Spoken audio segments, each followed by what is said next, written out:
So, guys, meron tayo ditong tikoy. Ito, ano pala to? Sushi na, Pinoy sushi. Hindi to sushi nung ibang bansa. Tingnan nyo, oh.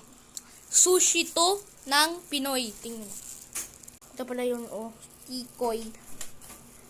Kung mga Manila, pag nakatira pala kayo sa Manila, ito yung makukuha nyong merienda. Tikoy ang tawag nito. Kala nyo kadiri, ah. So, guys, ito kakainin ko yung tikoy. Parang siyang mochi.